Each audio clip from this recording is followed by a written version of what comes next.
السلام عليكم، كنتمنى تكونوا كلكم بخير وعلى خير واحوالكم طيبه. مرحبا بكم في قناه حكايات كان يا مكان. ما تنسوش تشتركوا في القناه وتفعلوا زر الجرس باش يوصلكم كل جديد. حكايتنا اليوم بعنوان با جلول القراب والسلطان والوزير الخبيث. قالوا ناس زمان درجه بدرجه ما تقطع الرجا. حط همك في الله ودير الخير فين ما جا، ولا تنسى بذكر الله القلب يتفاجى، وخطوة بخطوة تولي شي حاجة. وقالوا ناس زمان مو النية ديما رابح، وإلا ما ربح مع الخلق يربح مع الخالق. واللي كابر في الخير يشم يديه يشبع، واللي تربى في الجوع بمال الدنيا يقنع.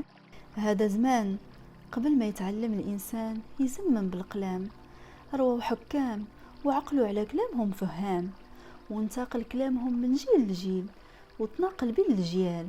هذا زمان كانت الهضرة تعبر بالميزان، هذا زمان كانت الحكمة تنقل من مكان لمكان. هذا زمان من زمانة الله.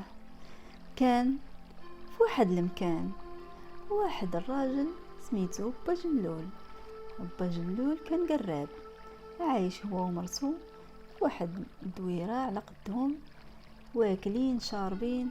با جلول كان معروف بالطيبوبه ديالو، كان كيف ما كيخليش شي سوق اللي ما كيمشيلوش، ويسقي فيه الناس ويسليهم بنكاتو، ويضحك مع الصغير ومع الكبير. با جلول ولا محبوب عند الناس كامله، وزيد عليها معروف بالنقا ديالو، نقي بزاف. قبل ما يخرج من الدار القربة ديالو يغسلها مزيان وعاد يعمرها. كويسات اللي يسقي بهم الناس يغسلهم مزيان عاد يعطيهم. هادشي علاش خلى الناس يبغيوه كتر وكتر، وداع الصيت ديالو من قبيله لقبيله حتى وصل للحاكم. الحاكم قال لهم با جلول يحضر في الحين، سمعت عليه شلا كلام، ودابا جيبوه لي فين ما كان. وصفت الوزير ديالو باش يقلب عليه. قال الوزير ديالو يقلب عليه من مكان لمكان حتى لقاه. ملي لقاه قال له راه سيد الحاكم امر باش تزورو في القصر ديالو. قال له السمع والطاعه، مادام مولاي السلطان امر باش نحضر. هزو الوزير ومشى هو وياه ودا عند السلطان. السلطان شافو وهضر معاه، قال له راني سمعت عليك شلا كلام، وعرفت بانك راجل متقي الله وكتسلي الناس بالنكات ديالك والحجايات ديالك. ودابا راني بغيتك تخدم معايا، تكون في جنبي من يكونوا الضيوف ديالي، تسقيهم الماء وتسليهم بنكاتك وحجاياتك. ايوا با جلول فرح وعجبو الحال. قال له واخا سيد الحاكم ما يكون غير خاطرك. قال له غدا ان شاء الله تصبح عندي. قال له ان شاء الله.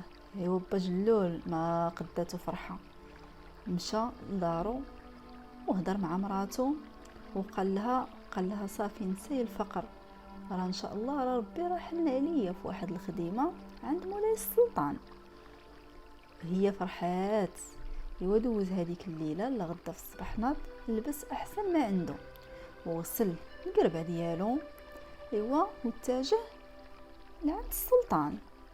مشى عند السلطان بدا الخدمه معاه، كيسقي ضيوف ديالو ويسقي الحاكم وكيجود عليهم داكشي اللي عرفوا الله من حكم وامثال والطرائف اللي وقعوا ليه من سوق لسوق.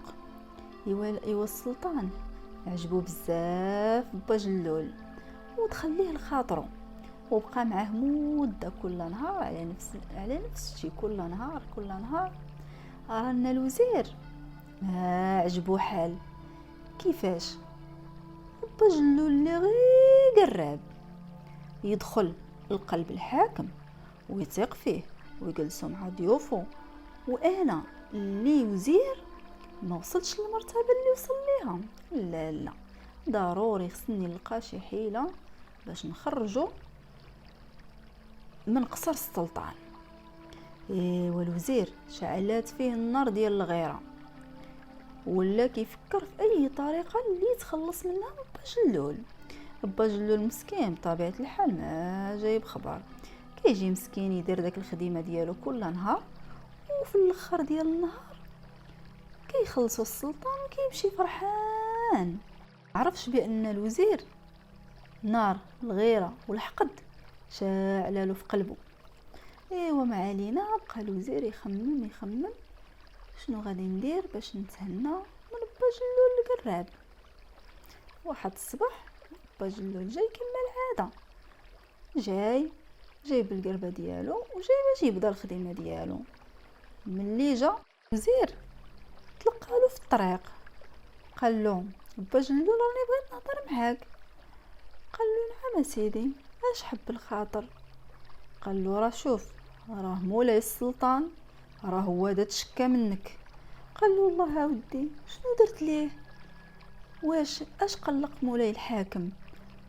قال له اللي قلقه هو الريحه ديال فمك، راه فمك راه هو خانز، وهو راه ضايق من داك الريحه اللي كتجي بها في فمك.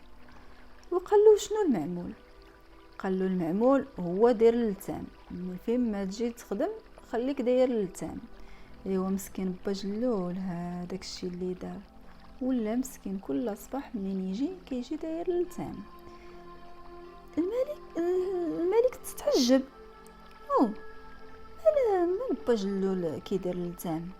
المهم دا ما جاب، مشات هكاك اليوم لا غدا، اليوم لا غدا، اليوم لا غدا، على نفس المنوال، ما حيدش اللتام نهائيا. ملي جا السلطان تعجب، هو يعيط للوزير، قال له ما با جلول كيدير اللتام هذه مده، هو كل نهار كيدير اللتام. قال له الوزير، قال له شوف مولاي، راني بغيت نقول لك، ولكن راني خفت منك لا تحكم عليا شي حكام، امن عليا وانا نقول لك. قال له عليك لامان، اش كاين؟ قال له مولاي السلطان، راه با جلول راه تشكى منك. قال له كيفاش؟ قال له راه قال لك، راه ملي كيجي كيقرب حداك راه الريحه ديال فمك راها كريهه، وراه ما كيقدرش عليها، وداكشي باش دار اللتام.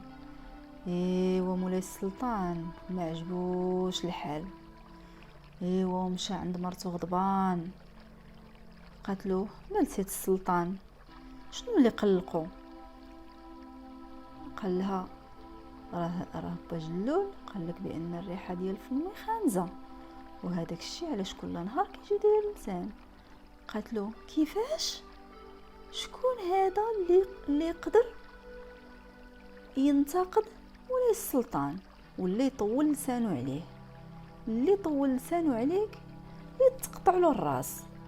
جا مولاي السلطان قال لها عندك الحق. ولا غدا في الصباح ناض عيط للجلاد وقال له شوف، قال له في التالي ديال النهار اللي غادي يكون هاز واحد المشموم ديال الورد غادي تشدو وغتقطع له الراس. با جلول جا كيف ما العاده في الصباح وبقى كيفرق الماء على الاصدقاء ديال الحاكم والضيوف ديالو وعليه، وخدم كيف ما العاده. وفي الاخر ملي كان غادي في التالي النهار خلصوا مولاي السلطان وعطاه واحد المشموم ديال الورد، قال له هذا هديه مني ليك، ديه لمراتك فرحها به. با جلول فرح بهذاك المشموم ديال الورد وشكر مولاي السلطان. وتم خارج، هو خارج هو كيتلاقى شكون تلاقى الوزير. قال له الوزير شكون عطاك هذاك المشموم؟ قال له راه عطاه ليا مولاي السلطان. قال له ارى لهنا داك المشموم ديال الورد، راني انا اولى منك بهذا المشموم. جا مسكين با جلول شد هذاك المشموم وعطاه ليه وخرج ومشى بحالته لدارو. ارانا هذاك الوزير بقى شد المشموم خارج به، وهو كيشوفو شكون؟ الجلاد. ما ترددش، شدو وداه قطع ليه الراس.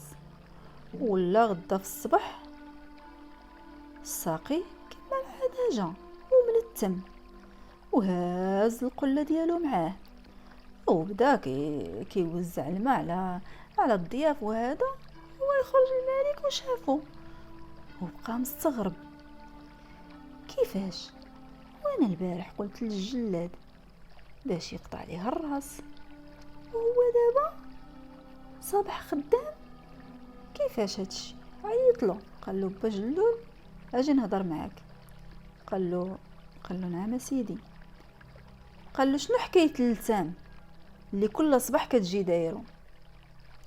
قال له نعم سيدي، راه الوزير راه جا لعندي وقال لي بان ريحه الفم ديالي راها خانزه وراني ضريتك بيها، وداك الشيء علاش قال لي دير اللتام باش ما تتاداش مولاي السلطان. قال له وهذاك المشموم الورد اللي عطيتك البارح شكون فين درتيه؟ قال له مولاي السلطان راني كنت خارج به وهو يتلقى لي الوزير وقال لي اعطيني هذاك البوكي ديال الورد، انا راني اولى منك به. ايوا منين جا الملك ضحك وقال له ياه راه عنده الحق، هو راه اولى بداك المشموم منك. ايوا هنا سالت حكايتنا، وكنتمنى تعجبكم الحكايه ونتلاقاو ان شاء الله في حكايه جديده. وما تنساوش تشاركوا في القناه وتفعلوا زر الجرس باش يوصلكم كل جديد. والعبره من هذه الحكايه هو ان النيه ديما رابح، سواء مع الخلق ولا مع الخالق. دير النيه وبات مع الحيه. ايوا هذه هي العبره ديال حكايتنا، وكنتمنى ان شاء الله تعجبكم، والى اللقاء.